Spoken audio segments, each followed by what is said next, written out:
Hey, Piers Morgan is with us now. Piers, when you're looking at all this, could you give us an idea of how the king is doing? I think he spent the last 2 years battling cancer, and we heard about the treatment, which is never easy. And How's Kate. he doing? And Kate, too. And Kate. Yeah, I mean, you're looking at actually 3 people there who've been in health woes. The king has had cancer, obviously. Kate's had cancer.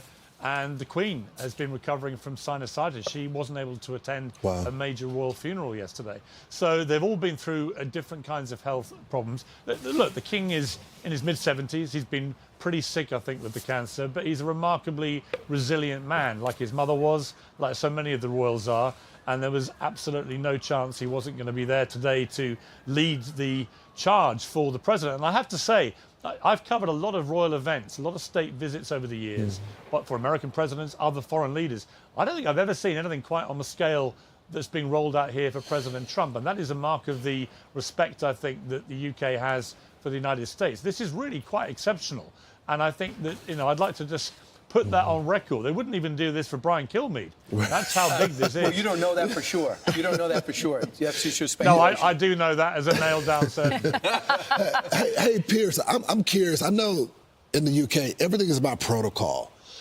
I don't think I've ever witnessed American president and First Lady. They were extremely chatty immediately there. Right. Normally, it's very strict and everyone is standing for the photo.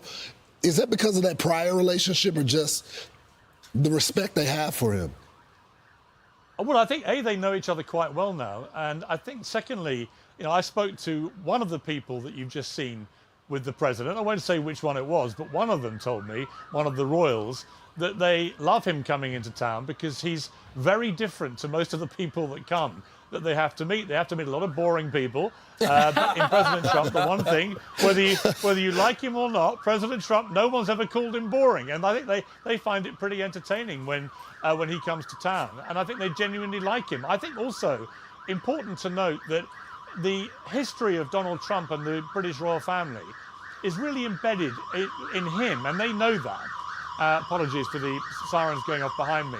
I spoke to Donald Trump a few years ago about the fact that when television first came out in the early 50s, then the first really major televised event in the world was the coronation of Queen Elizabeth. And Donald Trump's mother, obviously Scottish, she sat him down. He was about 6 years old, and they were in New York, I think, and they watched it together on this small television. And that really cemented in Donald Trump his mother's love for the royal family, his mother's respect for the royal family.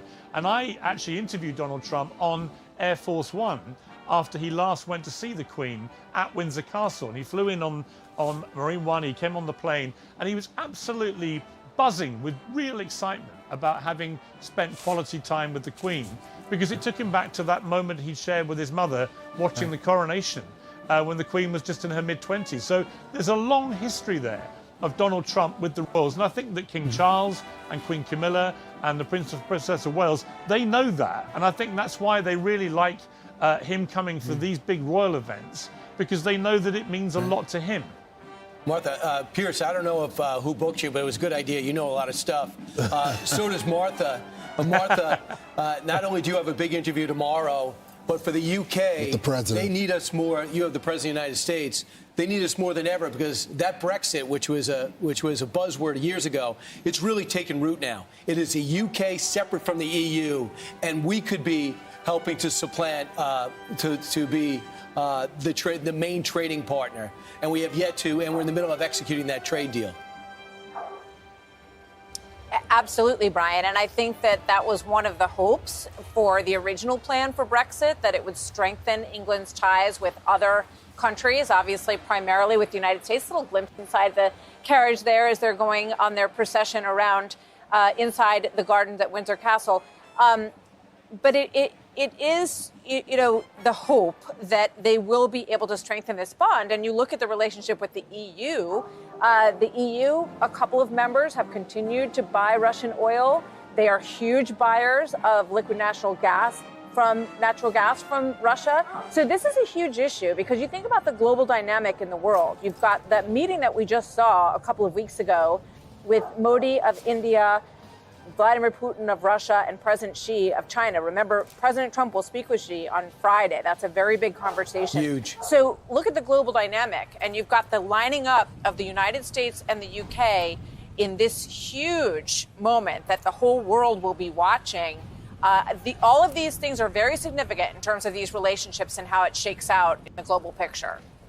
Piers, question for you, so that you know the lay of the land, you live there. We were amazed after Charlie Kirk's death when we saw tens of thousands join far-right rallies in London. They were mourning his death. It sounds like your country is going through a lot of what we're going through in our country. And a lot of the articles I read this morning were talking about the protests against President Trump. So give us a map of the feelings amongst the residents in your country. Yeah, well, first of all, I would say I've been really struck just driving through central London today and by the scenes in Windsor about the lack of protests against President Trump. Very, very different to his first state visit, and very indicative that I think that whether people like Donald Trump personally or not, very interesting piece in The Economist magazine, very respected economic magazine this week, saying that Trumpism, in other words, what Donald Trump stands for, his policies, his sort of gut feeling for how things should be, is getting more and more popular in the United Kingdom. And what you saw in the big march on Saturday, yes, some of the people marching were far right, and some of them, frankly, were thugs and got into fights with police. But they were a small minority.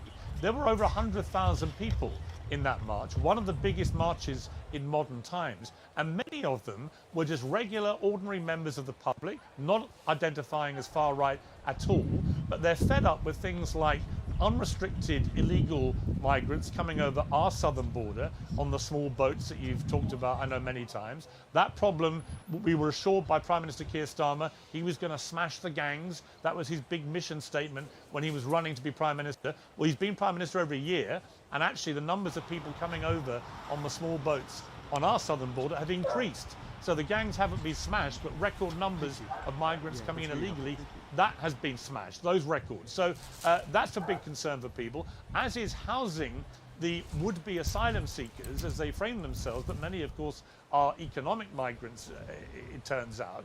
They're being housed in pretty nice hotels and being treated in a way that many British people are struggling to live at that quality of life themselves. So a lot of resentment building up, a lot of extra pressure on public services. So when people marched on Saturday, they were, I think, a lot of them thinking, you know, we could do with a bit of Donald Trump in our country. Keir Starmer's getting very unpopular, a series of scandals. The UK ambassador, Peter Mandelson, to Washington has just had to resign in a scandal connected to the Jeffrey Epstein scandal. You know, he had his deputy leader, Angela Rayner, had to resign the week before. It feels like a government in crisis, and people are crying out, I think, for strong leadership, which is why, for example, Nigel Farage, a close friend of Donald Trump, is increasing in support and popularity with his Reform Party here. So there's a lot of turmoil in the UK, and a lot of people are saying to me, you know, even if they don't like Trump personally, I do, but not everybody does, but they're saying even if you don't like him personally, it's hard to disagree with a leader who believes in a strong border, who believes in tackling crime aggressively, who believes in fewer foreign wars, who believes in paying less taxes and so on. And I think that people are looking at it and saying, yeah, we could do with a bit of Trumpism here. Well, Piers, that's been the most fascinating thing. Look at this. I know, it is beautiful. I feel like I'm watching a movie from the 1700s. Never seen anything like this before. Obviously, a great honor for the president. Piers, you talk about the politics domestically there in the UK, and Starmer, as progressive as he is, he gets along with the president. How do they make this work? Yeah. Well, I think that, if anything, the one thing you could say Keir Starmer has played very well since coming into office is the relationship with Donald Trump. And I've spoken to President Trump about this. In fact, I spoke to him the day after Keir Starmer was in the Oval Office, giving him the letter from King Charles about this historic second state visit. And Donald Trump said, look, obviously we're different politically, but he said, I get on with him very well. He's a straight talker, straight shooter. We have a good relationship, and that's increased, I think, and they've built on that ever since. I think the trade deal we did was a good thing for the UK. and I think indicative, again, of that good relationship. So although Keir Starmer has lots of domestic problems, on the international stage, I think particularly the way he's forged a good friendship and relationship with the President of the United States, that's been a good thing. So if I could bring in Benjamin Hall for a second. Benjamin, big story in the London Times today about Treasury Secretary Scott Bessent and his great relationship with the former prince turned king that goes back decades to the late 90s, and they've become personal friends. If you are looking to reduce tariffs and get that trade deal, and this was the first deal to come in, that's the guy to be tight with, because the president really listens to Scott Bessent. Well, absolutely, and that's what they were hoping might take place tomorrow as well. Take steel, for example, where around the world the tariffs are at 50%. Well, the UK has that down to 25%. And they were hoping that would come down lower, and I know Secretary Bessent is going to be at Chequers tomorrow talking about that, but there were no quotas involved in that. And so I believe that the UK was given an option. They could have a smaller quota at a lower percentage, or they could stick at 25%. And they've decided that overall 25% will be better. But look, the UK economy needs a lot of support at the moment. It really is floundering. And I think that Keir Starmer and the Prime Minister here, who has so many negative things on his plate at the moment, Piers just talked about quite a few of them, he is hoping that that relationship with the US will bring some good news over the next couple of days. And look, many people are looking ahead as well. And one of the key parts to talk about tomorrow is countering China. It's about countering China in the AI race. It's about providing all the infrastructure for that. And so that's one place where the two countries are working very, very close. They're hand in hand. And I think that's where we will see the big announcements tomorrow, is on countering China, making sure the AI future is secure. I think Ridley but Scott... certainly the UK needs its help. This seems like Ridley Scott is doing a movie dated in the 1810. Well, Martha, we were there for when Harry and Meghan were married. And is this the long driveway that is in front of Windsor Castle? I know usually people enter through the back entrance, which we saw oftentimes during that week when we were there. But when they got married, they went around the entire town of Windsor. Everyone was lining the streets, and they came back up this long driveway. Yeah, the long walk is what you are correctly referring to, Ainsley. And Ben and I are both trying to get a look at this vantage point, because I know they are inside the walls of Windsor Castle for this entire visit. And at Harry and Meghan's wedding, they did a procession through town and curved up around the castle so that people could greet them and see them. But I think security measures are a major part of why you're not seeing anything outside of the walls and around town right now. That's good. I don't know if Ben, if you have anything to add on. I mean, to Martha's point real quickly, there's not a Secret Service agent in sight. The vehicle is the carriage. This is unheard of for an American president. And honestly, there's no other country where this would be allowed. This just shows you the protection of the president, and this is why the camera angles are off a little bit right now. They don't want you to know exactly where he is. It's the castle that kept out barbarians 200 years ago.